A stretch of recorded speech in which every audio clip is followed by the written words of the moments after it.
नमः कुंडलिकावर्ती हरि विठ्ठल श्री ज्ञानदेव तुकाराम राजाजरा सद्गुरुनाथ समर्थ रत्नाकर महाराज की जय।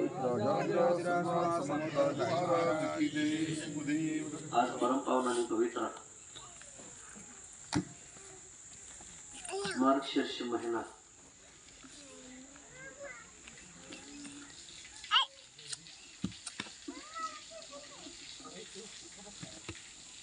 मार्गशीर्ष महिन्यातील हा शेवटचा गुरुवार। दरवर्षी शेवटच्या गुरुवारी इथं कार्यक्रम होतो, पण हा शेवटचा गुरुवार आहे मार्गशीर्ष महिन्यातला। श्रावण महिन्यातल्या जसे सोमवाराला महत्व असते, श्रावण सोमवाराला तसे महत्व त्यापेक्षा किंबहुना अधिक महत्व या गुरुवाराला आहे। मार्गशीर्ष मधल्या गुरुवाराला अधिक महत्व आहे। त्याच्यात आज आणखी भर पडली आहे एकादशीची, म्हणजे गुरुवार तर आहे शेवटचा, त्याच्यात पुन्हा योग कसा जोडून आला एकादशीचा, दोन झाले, अजून एक तिसरा योग त्याच्यात मिसळला। आता देवीची यात्रा महोत्सव सुरू होतोय, ते आज रात्री 12 पासून ते सुरू झालं उत्सवाला। बार्शीचा झाला ना उत्सव उद्याचा, मग त्या उत्सवाच्या सुरुवातीलाच देवींच्या उत्सवालाच प्रारंभ वृत्तांचे हे भजन आहे, म्हणजे याचा त्रिवेणी संगम आलाय। कदाचित देवींची इच्छा असेल असा योग घेऊन यावा, आपल्या उत्सवाला जोडून थोडंफार हरिनाम या परिसरात, कारण काशीगाव परिसरामध्ये हा भाग येतो सगळा, आणि म्हणून त्यांच्या इच्छेनुरूप असा योग आलेला आहे। सगळे योग असे घेऊन आले। शेवटचा गुरुवार आहे, नाव काय? शेवटचा गुरुवार मार्गशीर्ष महिन्यातला, पण शेवट नसतोच,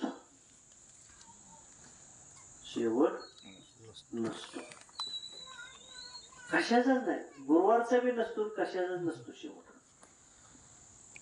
हा गुरुवार पुन्हा पुढच्या वर्षी येणार आहे ना, त्यावेळी शेवटचा गुरुवार आहे। आणखी शेवटचा म्हणजे काय संपलं, त्यानंतर पुन्हा शेवटचा गुरुवार येणार नाही ना, पुढल्या वर्षी आणखी आहे, शेवट नाही। पण आपण प्रत्येक गोष्टीला समजायला कमी पडतो। 184 योनी, इतके जन्म, किडा मुंगीपासून जनावरापर्यंत, पशु पक्ष्यापर्यंत, त्याच्यातला हा अत्यंत महत्वाचा जन्म आहे माणसाचा। पण त्या पशु पक्ष्याला जेवढी किंमत राहिली तेवढी सुद्धा त्या माणसाच्या जन्माला आता कलियुगात राहिली नाही। किडा मुंगीचं आयुष्य थोडं जास्त आहे, पण त्याच्यापेक्षा सुद्धा कमी आयुष्य काही माणसांचं या कलियुगात आहे। ते किती दिवस जगतील आणि काय होईल हे जर थांबता नाही। आणि मग इतका हा अनमोल देह, अनमोल देह आहे, हा दुर्लभ आहे, अनमोल देह आहे, दुर्लभ आहे। काय महत्व आहे जन्माला येण्याचं? काय नाही, प्रपंच करायचा, खायचं प्यायचं, आनंद घ्यायचा, भौतिक सुख भोगायची, याच्यासाठी हा जन्म आहे। उत्पन्न करायची भाऊ, एक साल चांगलं उत्पन्न आलं, तिथं भरून पैसे आले, तिथं भरून पैसे आले, पुन्हा 10 वर्ष सपले, आता काय ह्यांदा गेले, मागच्या वर्षी काय त्यानं गेले, त्याच्या मागच्या वर्षी काय अमक्या ह्यानं असं झालं। हेच ऐकताय का दुसरं काय ऐकताय? हेच ऐकतोय आपण। उथळ पाण्याला खळखळाट फार, थोडं आलं त्याच्यातलं सगळं जागृत होतं की मला किती पैसे, माझ्याकडे पुन्हा नाही मिळाला पैसे, इतकं उत्पन्न मी काढलं। विषय जर उत्पन्नाचा, पैशाचा जर विचार करायचा तुम्हाला, मुलाबाळांचा, मायेचा, घरादाराचा, परिवाराचा. राजा रावणाची लंका सोन्याची होती. सोन्याची लंका म्हणजे कसं, दगडाच्या विटेच्या भिंती नव्हत्या, सोन्याच्या विटाच्या भिंती होत्या प्रत्येक माणसाच्या.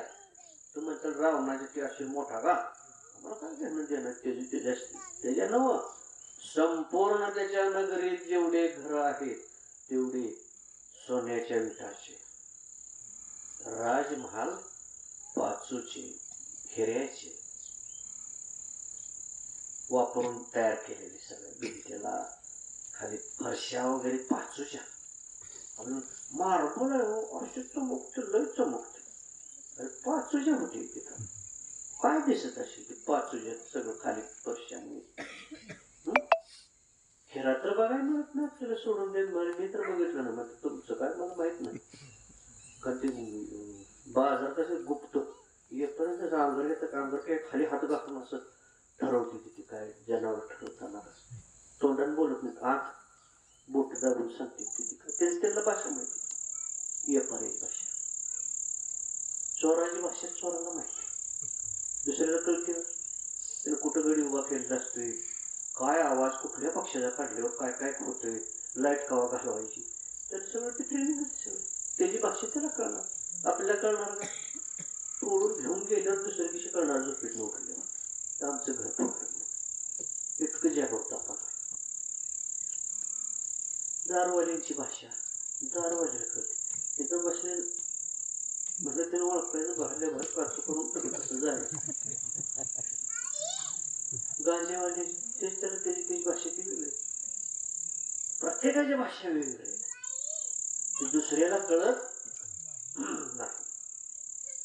तुका म्हणे येथे असायला ती जातीची येड्या गवळणी काम नाही.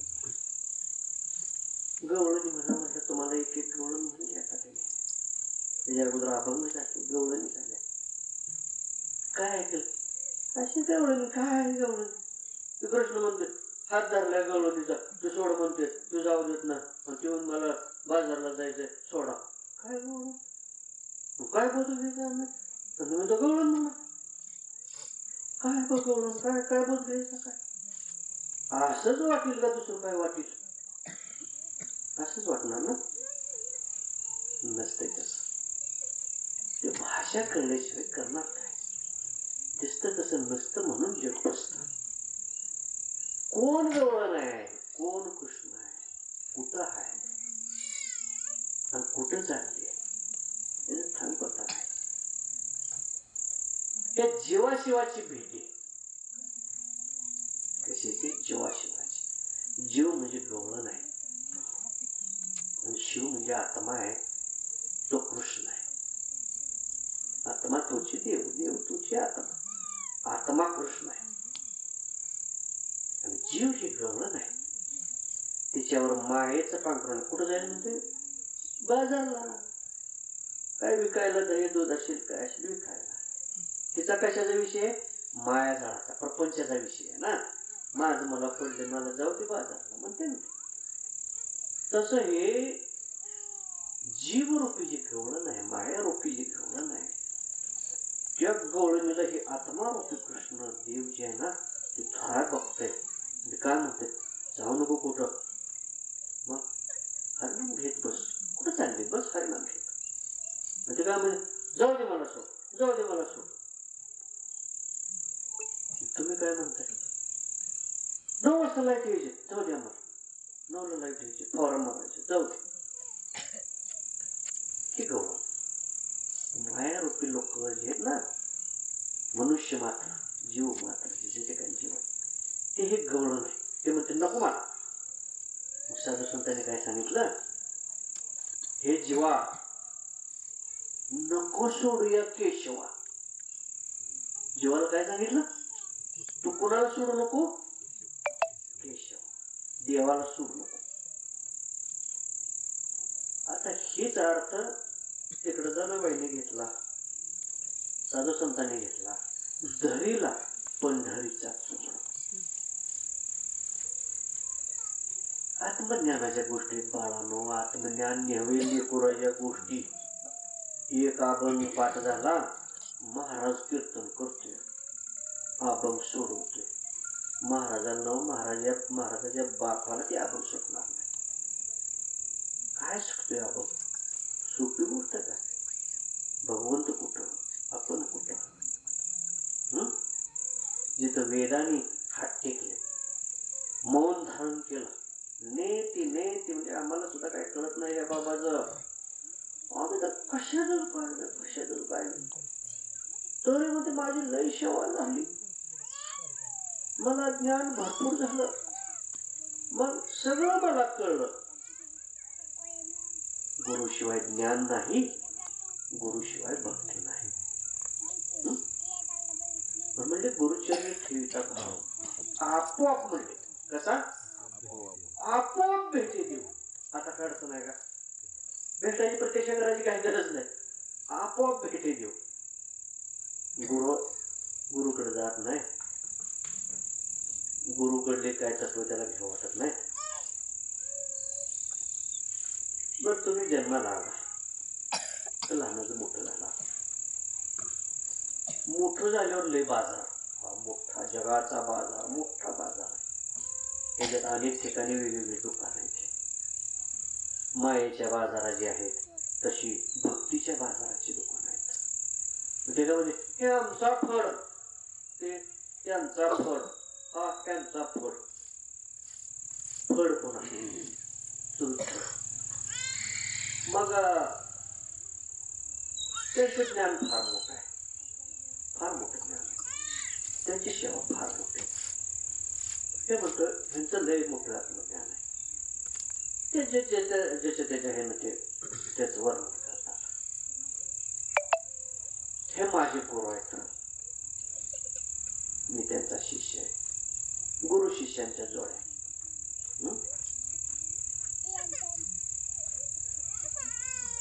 तुम्ही जन्मल्यावरच गुरुच्या भेटीला आला आणि अनुग्रह घेतलाय, माळ घातली.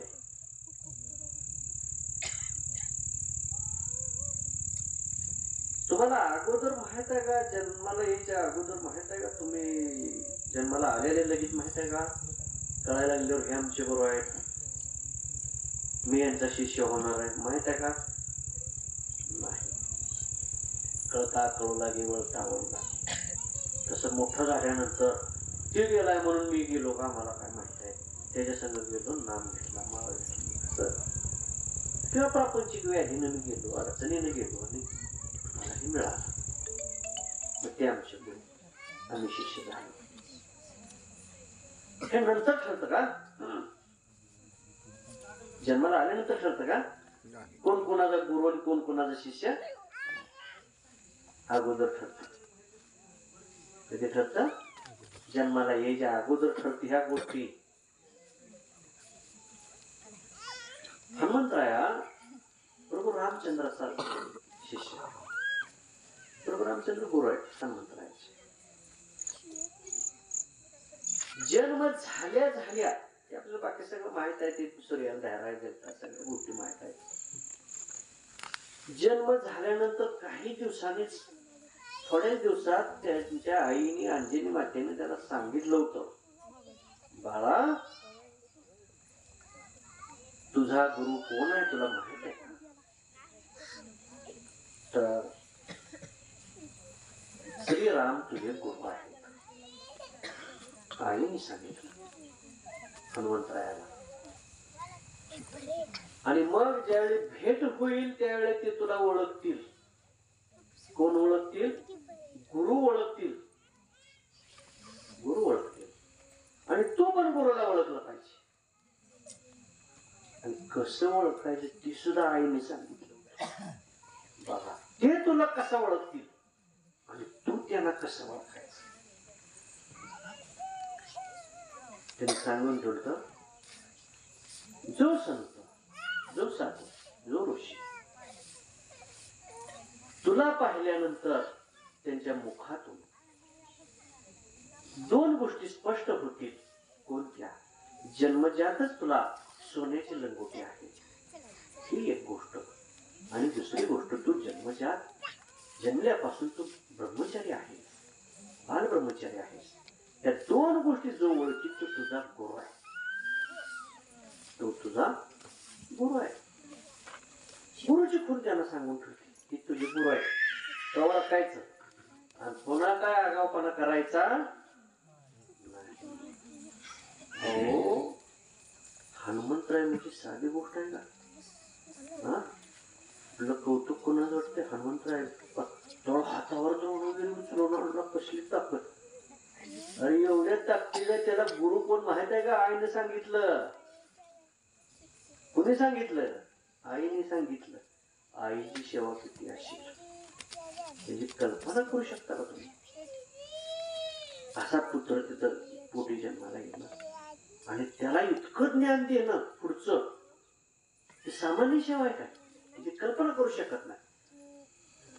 ते सांगितलं. सांगितल्यानंतर पुढं नंतर भगवंताची भेट घडली त्याला. ते सगळ्या खुणा वगैरे